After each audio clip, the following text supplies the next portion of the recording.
यश पुत्र, देख, आकाश तेरा बड़ा भाई है, उसके साथ ऐसा मजाक नहीं करते। मोहन ओबरॉय ने जंगल में मैच के बीचों बीच यश से कहा। मोहन ओबरॉय की बात सुन यश ने गुस्से में कहा, दादू मैं मजाक नहीं कर रहा हूँ।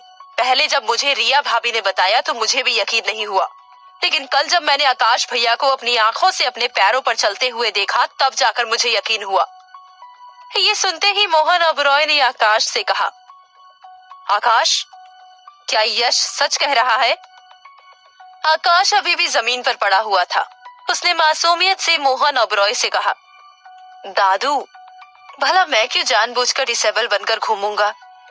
ये सुनकर यश खींच गया और उसने आकाश को उठाते हुए कहा, वही तो मैं भी कल आपसे पूछ रहा था भैया, आप क्यों ये नाटक कर रहे हैं? यश ने आकाश को जमीन से उठाया और फिर चलने के लिए छोड़ दिया, लेकिन आकाश जमीन पर जा गिरा। आकाश के जमीन पर गिरते ही मोहन ओबरॉय ने आकाश को संभाल लिया और गुस्से में यश से कहा, यश, तू पागल हो गया है? यश ने भी खींचते हुए कहा, दादाजी पूछो आकाश भैया से, रिया भाभी कहाँ है? अभी आकाश का सच सामने आ जाएगा। इससे पहले कि मोहन ओबरॉय कुछ कहता, आर्यन ने मोहन ओबरॉय से कहा, दादू, यश भैया सच कह रहे हैं। मैंने भी रिया भाभी को कहते हुए सुना था कि आकाश भैया डिसेबल नहीं है। तभी प्रेम ने मोहन ओबरॉय से कहा, पापा जी, बच्चे आपसे इतना बड़ा झूठ क्यों बोलेंगे? आप ही देखिए, सुबह से रिया गायब है, कुछ तो गड़बड़ होगी ना। मोहन ओबरॉय ने आकाश को कौतूहल से देखा और कहा, आकाश पुत्र, रिया कहाँ है? आकाश ने मासूमियत से कहा, दादाजी, रिया डॉक्टर के पास गई है, मैंने उसे तुरंत यहाँ आने के लिए कहा है। तभी यश ने मोहन ओबरॉय से कहा, झूठ! दादाजी, एक और झूठ! भाभी को आकाश भैया ने कब का ओबरॉय मेंशन और अपने ऑफिस से निकाल दिया है, चाहे तो आप कंपनी में किसी से भी पूछ लीजिए। ये सुनकर मोहन और शालिनी चौंक गए। इस बार मोहन ओबरॉय ने थोड़ा कड़क लहजे में आकाश से कहा, आकाश पुत्र, रिया को बुला यहाँ जल्दी। ये सुनकर आकाश भी थोड़ा घबरा गया। आकाश ने डीके को बुलाकर कहा, डीके, रिया कहाँ है? डीके ने मायूसी से कहा, सर, रिया का फोन नहीं लग रहा। इस पर मोहन ओबरॉय ने गुस्से में आकाश से कहा, फोन कैसे नहीं लग रहा है? ढूंढ के लाओ रिया को। आकाश पुत्र, अगर तूने रिया के साथ कुछ गलत किया होगा तो मुझसे बुरा कोई नहीं होगा। शालिनी ने नाखुश होकर आकाश से कहा, आकाश, तुमसे ये उम्मीद बिल्कुल भी नहीं थी। ये सुनकर आकाश घबरा गया। वहीं आकाश की हालत देख यश खुश था और उसे लगा शायद वो जीतने वाला है। तभी सबको रिया जंगल के किसी कोने से मैदान की तरफ भागते हुए आती दिखाई दी। रिया को इस हालत में देख सभी चौंक गए। रिया एक चेयर में बैठकर पानी पी रही थी और सभी लोग रिया के चारों तरफ खड़े कौतूहल में उसे देख रहे थे। रिया ने पानी पीकर सांस लेते हुए कहा, रिजॉर्ट में गई तो पता चला आप लोग जंगल में आ गए हो, और फिर जंगल के रास्ते में पता नहीं कहां से कुत्ते मेरे पीछे पड़ गए। बड़े मुश्किल से भाग कर आई हूँ। ये सुनकर सभी ने चैन की सांस ली। इससे पहले कि कोई और कुछ कहता, यश ने रिया से कहा, रिया प्लीज दादाजी को आकाश का वीडियो दिखाओ और दादाजी को बताओ आकाश भैया डिसेबल होने का नाटक कर रहे हैं। ये सुनते ही रिया ने मासूमियत से यश से कहा, यश, कौन से वीडियो की बात कर रहे हो तुम?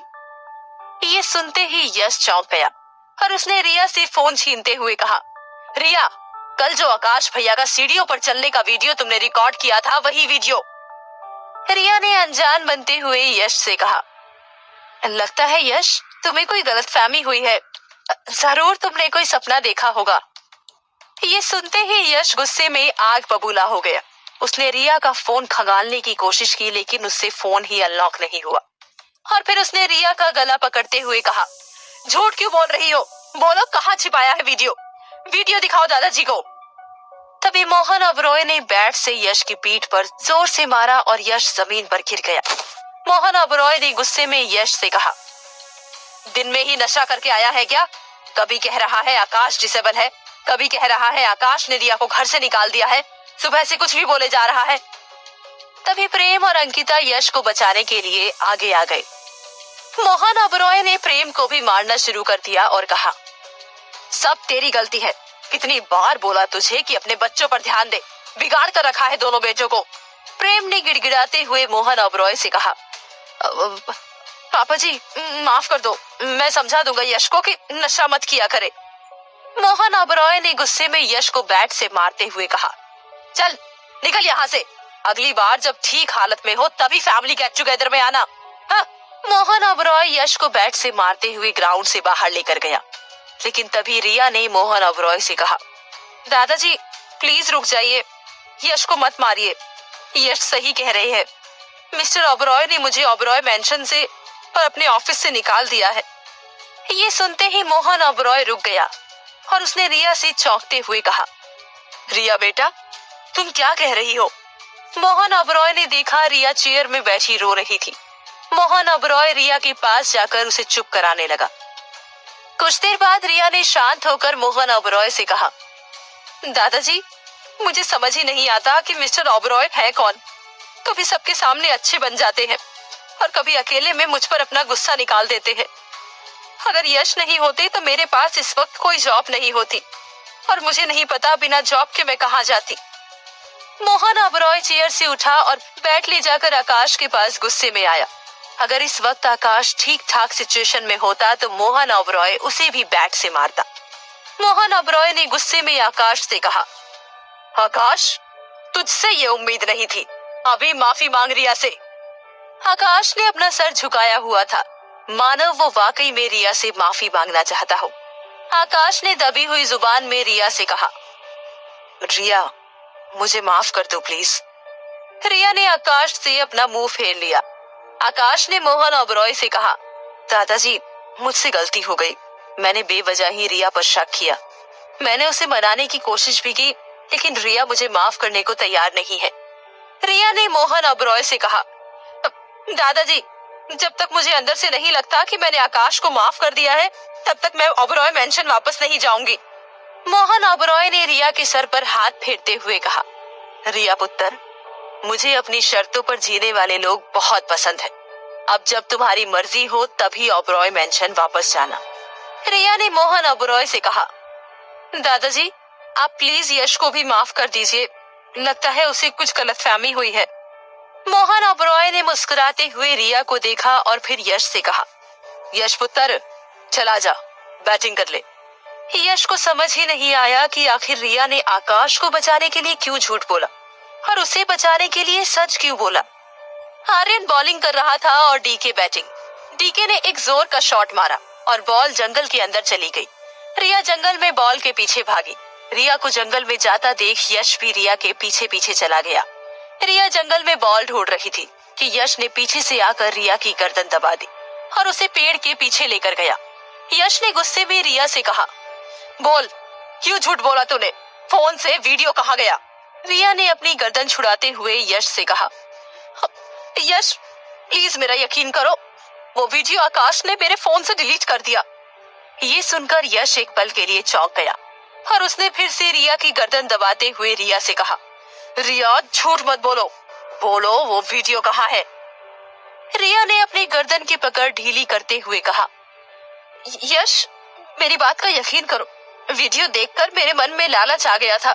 मैंने सोचा था कि मैं आकाश को उस वीडियो के बदले ब्लैकमेल करूंगी, लेकिन पता नहीं कैसे आकाश को इस बात का एहसास हो गया।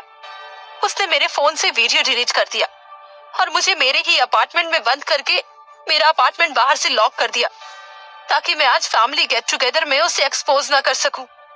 ये सुनकर यश एक पल के लिए चौंक गया और फिर उसने सवाल भरे लहजे में रिया से कहा, रिया अगर तुम यहाँ आ ही गई थी तो तुमने आकाश को एक्सपोज क्यों नहीं किया।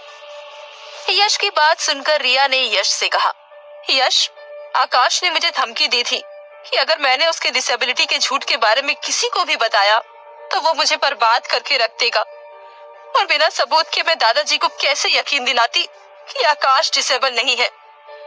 यश तो प्लीज मेरा यकीन करो, मैं यहाँ आकाश को बर्बाद करने के लिए ही आई हुई हूँ। ये सुनकर यश ने रिया को कौतूहल से देखा और कहा, तुम आकाश को बर्बाद करने आई हो, लेकिन कैसे।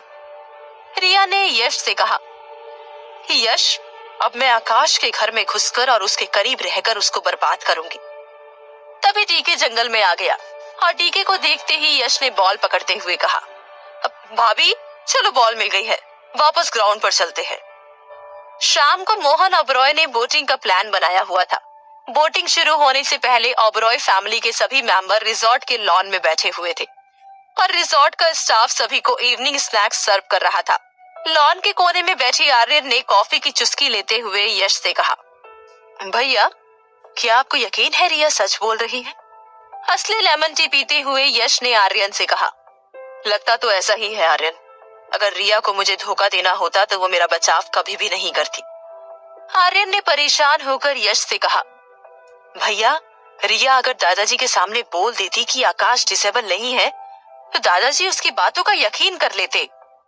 यश ने परेशान होकर आर्यन से कहा, आर्यन, आकाश बहुत ही शातिर इंसान है। वो अपने आप को कैसे भी करके बचा लेता। हम बिना सबूत के कुछ भी नहीं कर सकते। तभी यश की नजर तालाब के किनारे लगी बोट्स पर गई और उसने एक पल सोचने के बाद आर्यन से कहा, आर्यन, मिल गया सबूत।